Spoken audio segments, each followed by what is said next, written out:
Este candidato a vereador teve 168 votos na última eleição, mas na quarta zona da sexta sessão eleitoral, nenhum.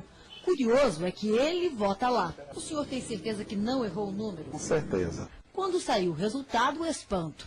Em casa, 15 pessoas votaram em uma mesma vereadora, mas a candidata da família não recebeu um voto sequer. Eu daqui votou tudinho, não sei aonde foi.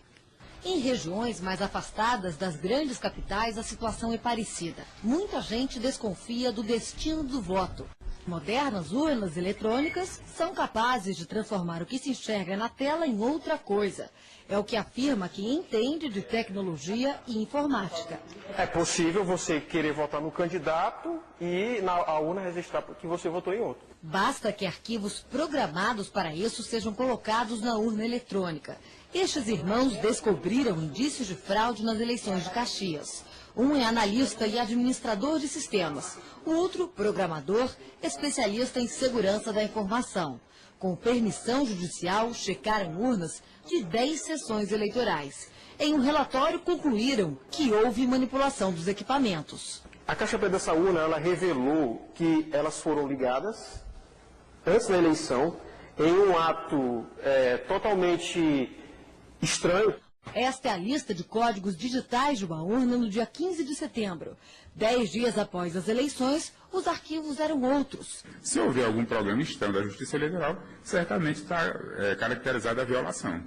Pedimos para 2 especialistas de São Paulo analisarem os papéis e os relatórios. Alexandre Hashimoto é mestre em Sistemas Integrados, Microeletrônica e em Tecnologia pela Universidade de São Paulo. O programa foi totalmente alterado antes das pessoas votarem. Amilcar Brunazzo é engenheiro formado pela USP, especializado em segurança de dados. Desde 2000 investiga o comportamento de urnas eletrônicas. A hora que tem programa lá dentro que ninguém sabe de onde veio, eu não sei o que o programa faz. Ele pode fazer qualquer coisa, pode desviar voto, pode identificar voto, pode fazer o que quiser.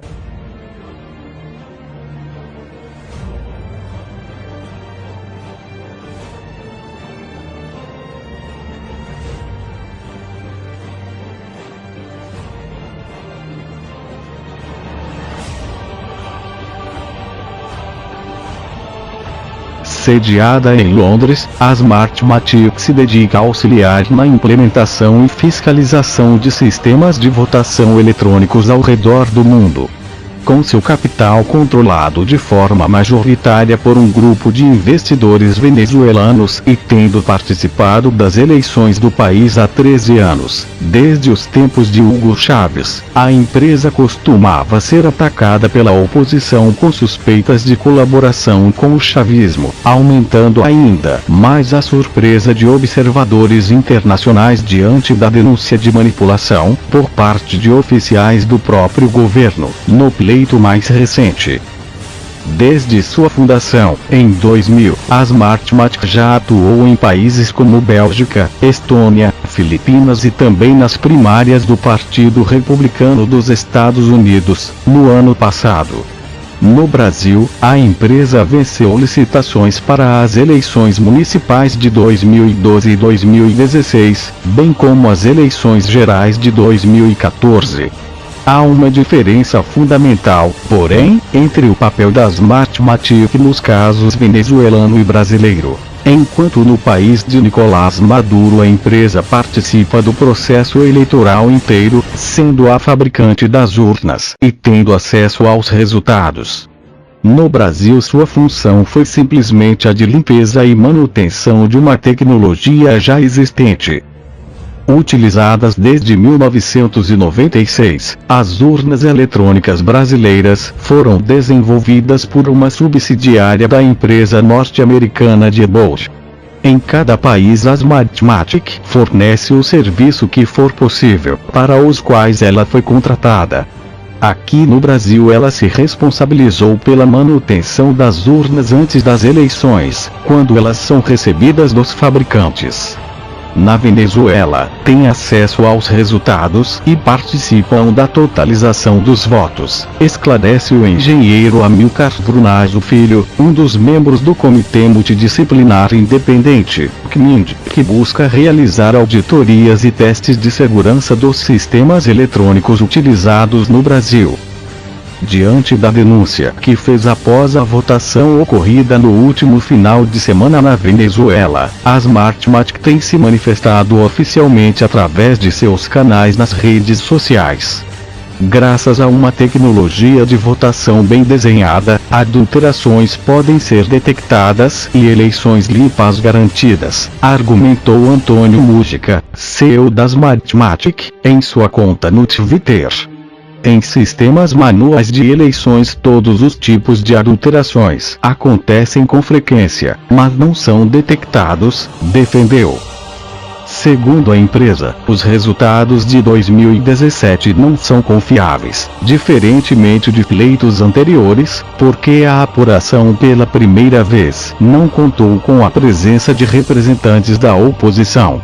Em outros anos, afirma a Smartmatic, os resultados divulgados pelo governo podiam ser checados facilmente pela empresa e pela oposição, pois a documentação emitida pelas urnas era distribuída imediatamente aos participantes do pleito. Isso não aconteceu na votação de domingo passado, quando, pela ausência de observadores de oposição, só os números do governo foram conhecidos. Sistema atrasado. Curiosamente, as urnas eletrônicas utilizadas na Venezuela, agora sob suspeita, são consideradas até mais avançadas do que aquelas adotadas há mais de 2 décadas pelo Tribunal Superior Eleitoral, TSE, do Brasil. Segundo os especialistas ouvidos pela reportagem, pode-se considerar que atualmente existem 3 gerações de sistemas eletrônicos de votação em uso ao redor do mundo, e o adotado em território brasileiro ainda é parte da primeira geração, que não permite uma verificação dupla, digital e impressa, dos resultados. As urnas brasileiras são do tipo DRE, Direct Recording Electronic, que mantém só o registro digital dos votos. Urnas de segunda geração, utilizadas na Venezuela, emitem também um comprovante impresso para a conferência dos eleitores e verificação do resultado, enquanto as da terceira geração, já utilizadas na Argentina, emitem uma cédula com um chip, que contém no mesmo documento os registros digitais e impressos, permitindo uma auditoria mais rápida. Países como Alemanha, Holanda, Irlanda, Paraguai e Reino Unido já testaram urnas da mesma geração utilizada no Brasil, sem impressão do voto, e, por considerá-las pouco confiáveis, abandonaram o sistema.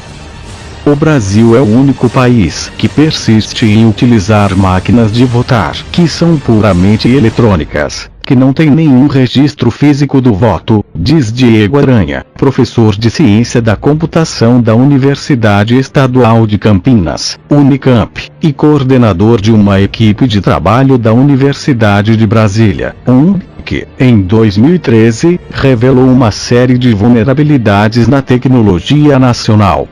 O próprio TSE é contra a ideia da impressão do voto e faz propaganda contrária, alegando que voltariam às fraudes de manipulação de cédulas que existiam até os anos 90.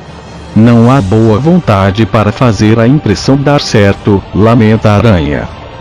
Para Amilcar Brunazzo, um dos entraves à implantação de tecnologias mais seguras no Brasil seria o fato de que, contrariando o que ocorre em outros países, aqui os administradores do processo eleitoral também são membros da Suprema Corte. Os juízes do TSE também são parte do STF. Eles têm superpoderes. Quando se entra com uma ação contra o administrador, alegando que ele não fez seu papel direito, quem acaba julgando é o próprio administrador, que vira juiz, sustenta. Auditorias independentes. Recentemente, em Las Vegas, uma das maiores conferências de segurança digital do mundo, a DEFCON, colocou 30 urnas eletrônicas do tipo utilizado nos Estados Unidos, de segunda geração, à disposição dos hackers que participavam do evento. Não sobrou pedra sobre pedra, destaca Diego Aranha. Todas as máquinas de votação adquiridas pelos organizadores foram invadidas, muitas delas em poucos minutos. De acordo com Aranha, um experimento do tipo é muito difícil no Brasil. As auditorias periódicas das urnas são sempre realizadas sob a observação do TSE, com restrições que os especialistas consideram impossíveis de superar no pouco tempo concedido pelo tribunal, ao mesmo tempo em que não refletiriam as condições reais de uma eventual invasão. Apesar das dificuldades, mesmo assim foram detectadas falhas de sigilo e segurança no sistema brasileiro. Em 2009, descobriu-se que o teclado da urna eletrônica emitia frequências de rádio específicas de acordo com o voto do eleitor, quebrando assim o sigilo da escolha.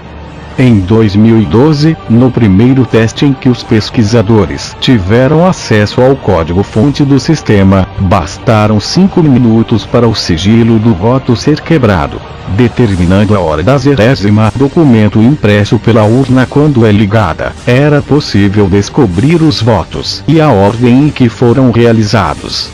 Em 2016, também em testes, verificou-se que, em caso de troca de urna por algum problema, haveria possibilidade de um mesário manipular os resultados do boletim de urna e encaminhar para a totalização resultados fraudados, que o sistema reconheceria como legítimos. Foi o primeiro ataque à integridade dos resultados realizado com sucesso.